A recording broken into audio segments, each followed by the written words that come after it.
It is time for the latest and the most comprehensive breakdown of the biggest news stories in Western Visayas. This is Panay News Tonight. Here are the top stories of the day. As pandemic restrictions are gradually easing, Iloilo City Mayor Jerry P. Treñas reminded the public not to deviate from the minimum public health protocols.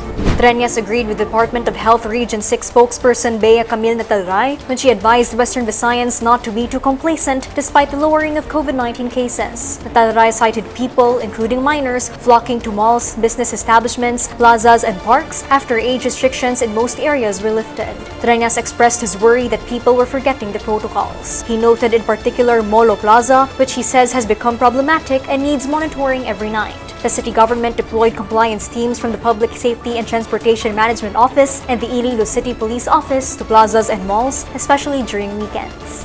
The governor of Negros Occidental yesterday expressed his support for the mandatory COVID-19 vaccination of government workers.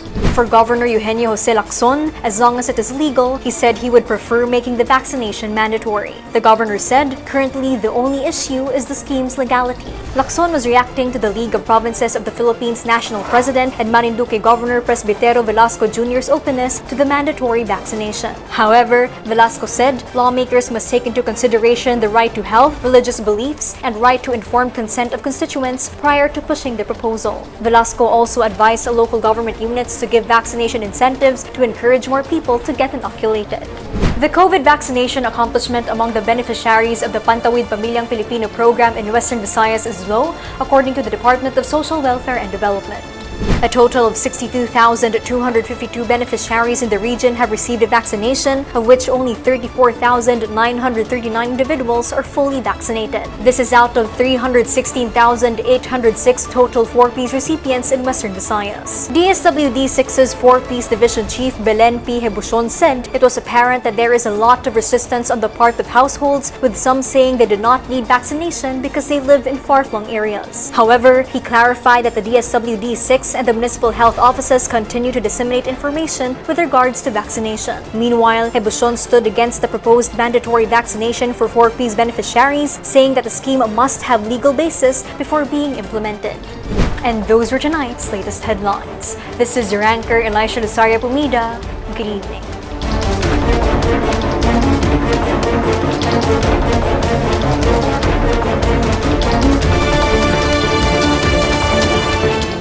For more stories, check our website, www.panaynews.net. Follow us on Facebook, Instagram, and Twitter, and subscribe to our YouTube channel. Grab the digital copy of Panay News on Press Reader. Read Panay News via the Inquirer Plus app and avail a free 30-day trial. Join Panay News community on Viber. Don't forget to always wear your face masks and face shields, sanitize your hands, and observe proper physical distancing.